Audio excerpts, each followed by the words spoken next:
All right, a less elegant introduction. But 4.2 is all about definite integrals, representing a number, which usually represents an area.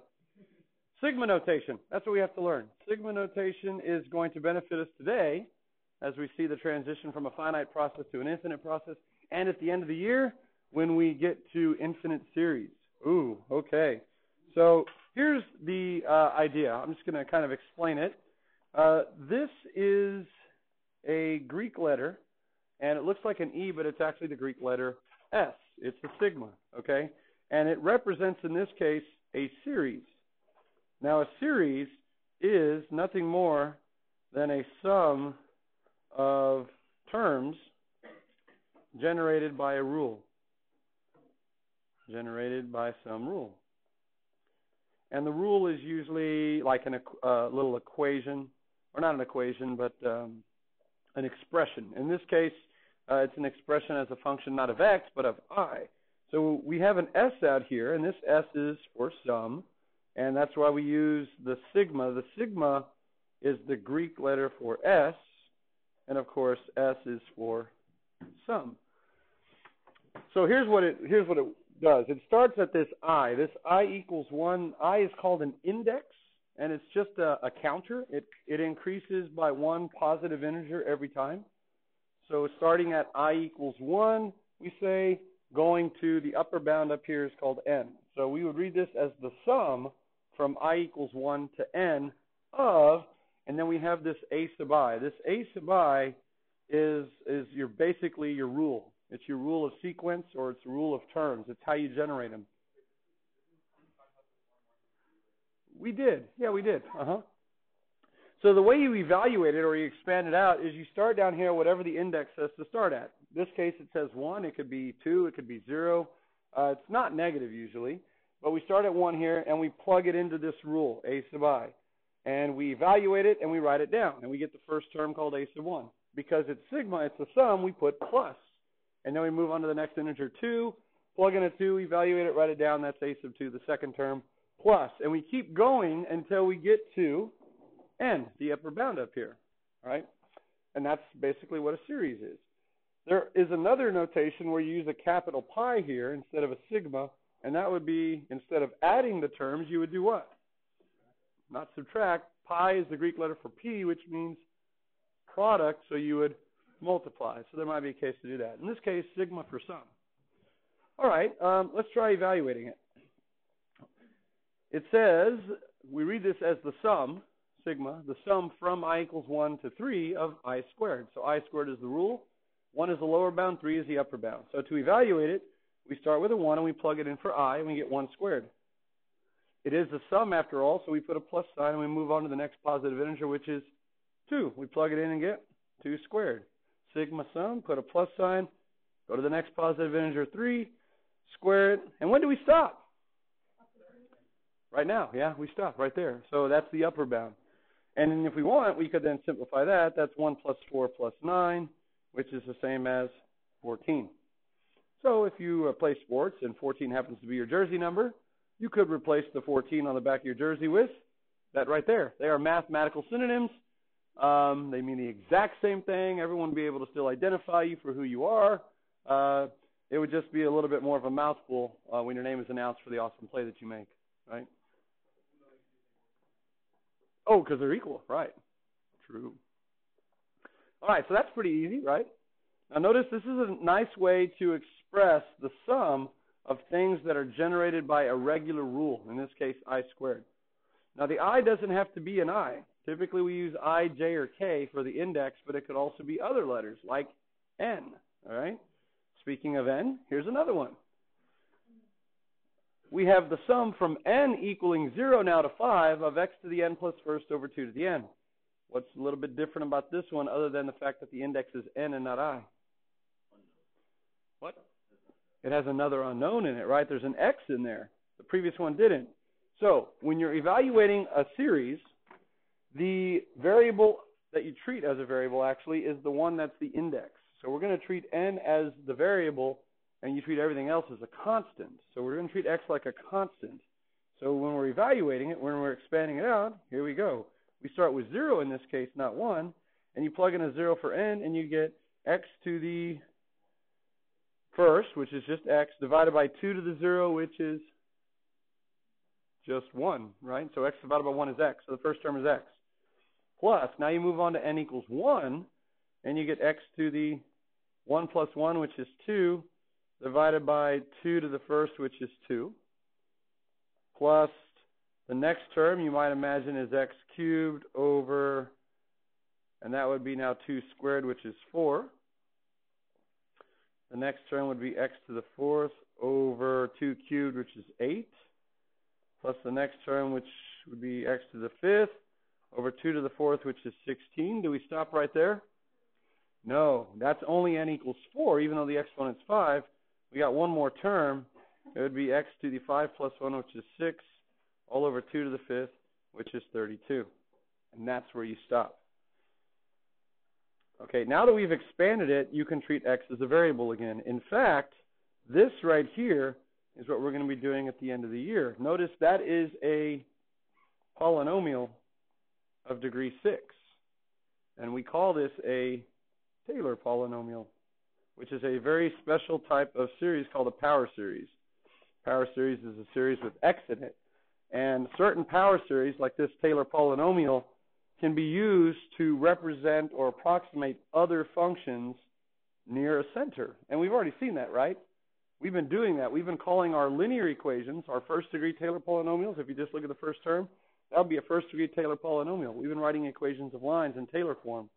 And we've been using those lines to approximate functions near the point of tangency. So this is what we're going to be doing at the end of the year.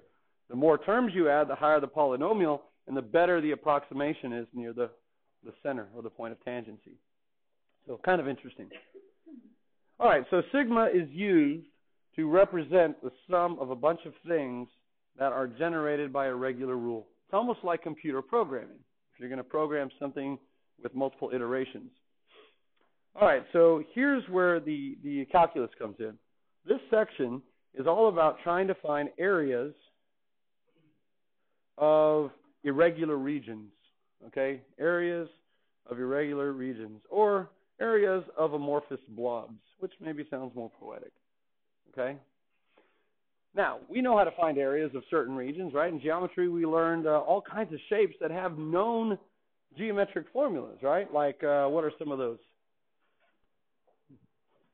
Square, triangles, rectangles, circles, pentagons, wow, hexagons, dodecagons, trapezoids are a good one.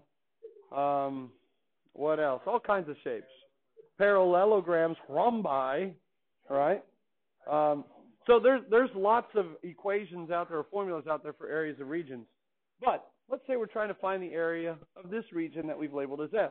It's defined by two vertical lines, x equals a and b. Its lower bound is the x-axis, and the top of it is represented by the equation y equals f of x for some function. Do you remember from geometry or any life experience that gave you the formula for the area of such a shape? 42. Close. We'll see. I don't know. No, I don't either. And the problem is not the left side. The problem is not the right side. The problem is not the base, is it? The problem is the top. Because the top is, it's the same reason we couldn't find the slope of the tangent line at every point on a curve, because the curve was curvy and the slopes did what at every point? Changed, yeah. Calculus is the study of change, right? So we have a surface up here that defines the top of this two-dimensional space that is changing. And so there's no geometric formula for it. So if we were left to our own devices and we were just committed to finding the area, we would have to fall back on some of the shapes that we know formulas for, right? So you might say, I spy a rectangle. And then you'd have this area all figured out. And then you'd be like, ooh, I could squeeze a triangle in there, right? So now you have a triangle, and you're like, I think a circle would go nicely right there. And, of course, then I would need the radius. And then you're like, that makes a nice little nook for this little triangle. I'd have that. And, a trapezoid would go great there. And then I know the law of cosine, so maybe I'll squeeze in this, this triangle right here that's not a right triangle. And then now I have some spaces, you say, so maybe a little circle there, maybe another little triangle there, another triangle there, maybe a circle up there. You could pack this full of known geometric shapes, right? And if this, it would take a while. Now, if this were like a physical region, something out like you could actually stand on or walk on or touch, and it was to scale, it wouldn't be that difficult. Every single one of these shapes requires some dimension that you use to plug into the equation, right? For instance, the circle. So you would need to know what the radius of that circle is. Well, if you had a tape measure and you can come up here and measure it, wouldn't be that bad. You could do a bunch of approximations, add them together. But if you have a formula or an equation of f of x, it's going to be very hard to figure out what that r is to calculate it, isn't it? So it's a viable method if you have some physical region that you can actually touch and stand on that's to scale. But in general, it's not the most efficient way to do it algorithmically. And by algorithmically, I mean, is there a single process that we can do, that we can maybe even set up and let a program handle the number crunching for us? Can we set it up systematically? And the answer is, I hope so. So let's go back to the most basic shape for which there is a formula for area. You said a square, which is a very special case of a what? A rectangle. So the rectangle is probably the most basic shape, all right, because it has two dimensions. It has a height and a width. And the area, of course, is the height times the width, or the width times the height. So if I want to keep it simple here, here's what I might do. I'm going to partition this region up vertically into n subintervals. And in this case, I'm going to use 4 just for demonstration purposes. Okay? I want to partition the region into n equally wide subintervals, you could say. They're going to become rectangles. Okay, so in this case, I'm letting n equal 4. Now, we do need to know what the entire width is that we're spanning. Okay, what's the total width that we're spanning? We're going from A to B, yeah? So the total width, how do you find the width of between two numbers on the number line? Subtract. Very good, B minus A. So here's the cool thing. If I let the width of each subinterval equal, or I should say partition, whatever you want, if I let the width of each subinterval equal delta x, is there a way to figure out what the width of each subinterval is? That is what this is right here, delta x, delta x, delta x. Can I figure that out? What I'm trying to do is maybe think of what a computer would do if I programmed it. So the user just puts in a couple of, parameters, some inputs, and then the calculator or the computer goes, okay, great, and crunches it and gives it to me. Yeah, in general, it's B minus A, your total width, divided by the number of subintervals that are equal width that you want to have. So B minus A over N. So for us, it's going to be 1 minus 0 over 4. That's what I'm choosing for the demonstration, 4 subintervals. And so the width of each one is 1/4. Okay, so now what the computer program could do is it could assign x values to each of these stopping points that I've drawn. We're going to call the left endpoint x sub 0. It's also A. The next one will be x sub 1, x sub 2, x sub 3, and x sub 4. And of course, we could then, or the computer could find those x values, because it might ask you, like, what's the left endpoint? You type in A. It might ask you, what's the right endpoint? You type in B. It might ask you, what's f of x? Of course, you're assuming maybe you already have that typed in. And then it'll ask you for the number of subintervals. In this case, we type 4. So all it has to do to get x sub 1 is take the left endpoint you plugged in and add delta x to it. So for us, it would be plus 1/4. The next x value would be A plus 2 delta x, A plus 3 delta x, A plus 4 delta x, so on and so forth. And you can get those x values. All right, so where do the rectangles come in? Well, there's going to be several ways that we can approximate this using rectangles. The first method that I'm going to talk about is using the left endpoints of each interval to define the height of each rectangle. And we can visually see what that is. All right, so the first interval goes from x sub 0 to x sub 1. So if you go to the left endpoint x sub 0, you're going to use that y value as the height of the rectangle. So if you want to see that, you come straight across and come straight down. Okay, so what would the area now, let's go ahead and shade it. I'll use purple looks good. I want to figure out what the area of this rectangle is. Well, it's going to be pretty easy to find, right? The area, we'll call it A sub 1. It's going to be the width. The width is delta x, right, times the height. The height is just f of x sub 0. And your computer program can do that. And now we'll do the next one. So on the next interval, there's the height. We'll go straight across, use that as the height of the whole region. And now we've created this rectangle. And we want to figure out what its area is. We'll call that A sub 2. And it's going to be the width, delta x, times the height, which is f of x sub 1. And we continue this process all the way across. We got another simple rectangle right here. And its area is, we'll call it A sub 3. It's the width, delta x, times the height at the left endpoint, which is x sub 2. And then finally, the last endpoint is going to be x sub 3. We use it to define the height. And we get this rectangle. And its area, easy to compute. The fourth area, A sub 4, is again the width, which is uniform, delta x, times the height, which is the function value at x sub 3. Now, all we have to do to get an approximate value for the area of the whole thing is do what with those? Add them all up. Now, when you're adding up a bunch of things that are generated by a regular rule, right, the width times the height, you can use sigma notation. So I'm going to come up here and say this. The approximate area is going to equal the sum, sigma, from, we'll say, n equals A to B. We'll do that, kind of from left to right, of your width times your height. Well, I'm going to say the height, which is f of x sub n, times the width, which is delta x.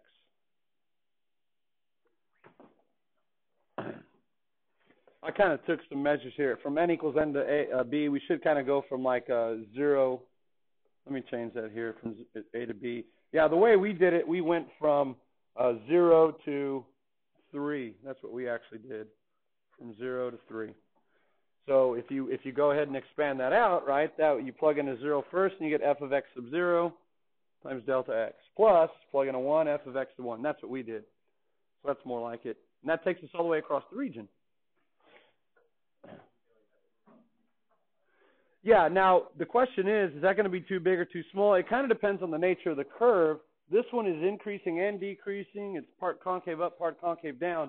But just by looking at it, the first and second and last are all a little bit too much, right?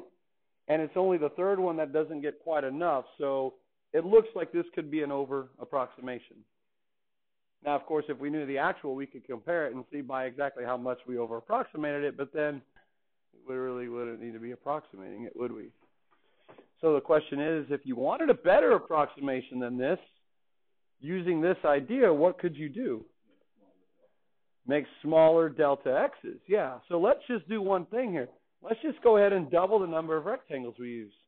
Okay, so if we come back in here and you draw lines from the curve straight down halfway through, you're basically, excuse me, bisecting each region. Your delta x is now half of what it used to be, but the same idea will apply. Watch this. Using the left endpoint, I have this as my first, that as my second, this, and then that, this, that, here, and here. And if you notice, we are shaving off some of our error, right? In this first single purple rectangle, I had this entire region up here, but simply by doubling the number of rectangles, I've now taken away that much error. Down here, I've taken off this much.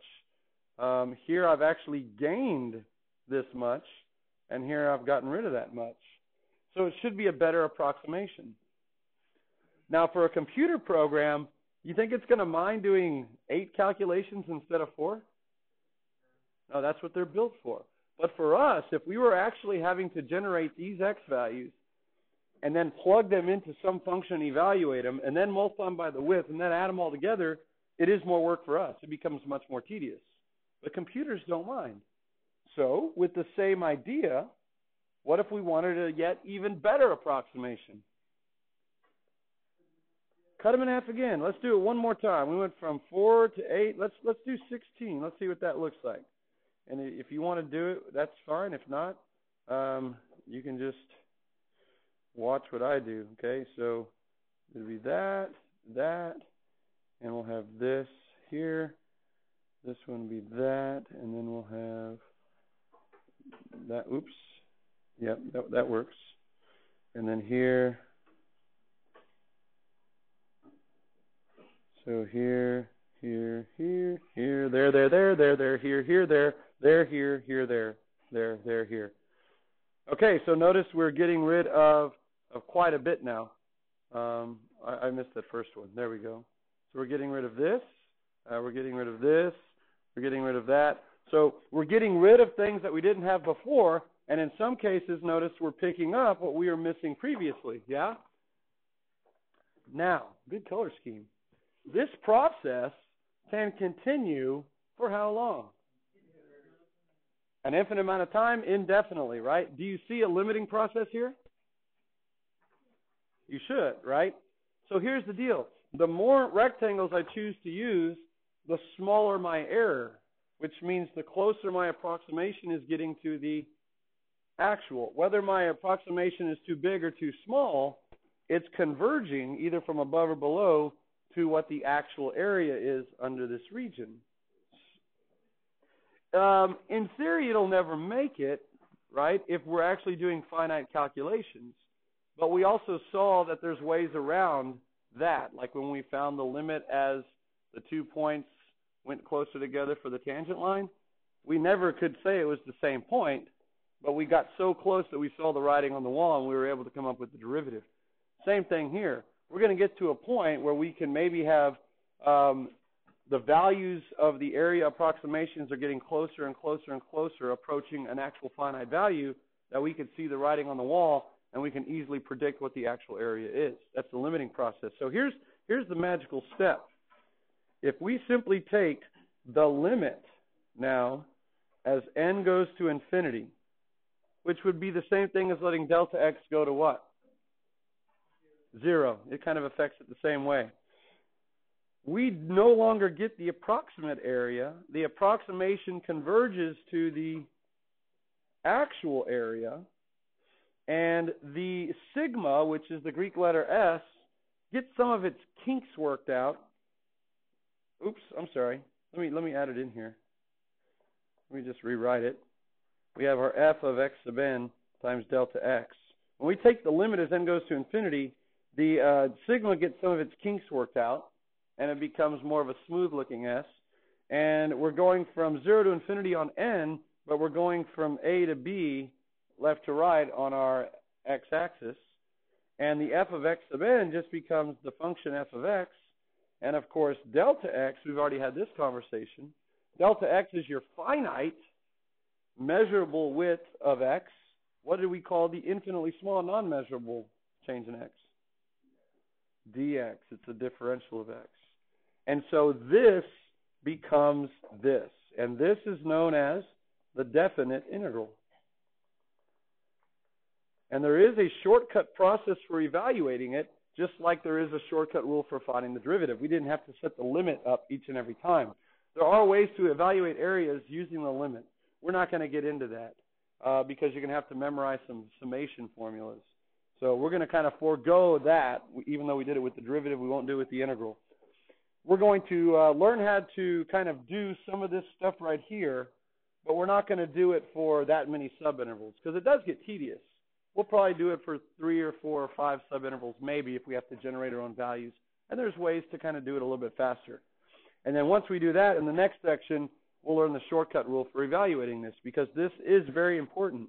This can give you the area under the region, but what it does is it in general gives you the net accumulation of whatever f of x is the rate for from A to B, okay? And then there's a lot of different applications. So if you accumulate anything at a variable rate, this will allow you to figure out how much you've accumulated over a certain interval of time. Now, real quickly before the bell rings, there are two other ways to figure out what the rectangles are going to be. You can use the left endpoint, and I'll just very quickly show you a different way. If you partition this in 4, you could similarly use the right endpoint to determine the heights. But you know what? If you let the number of rectangles go to infinity, the right endpoint method also converges to the actual.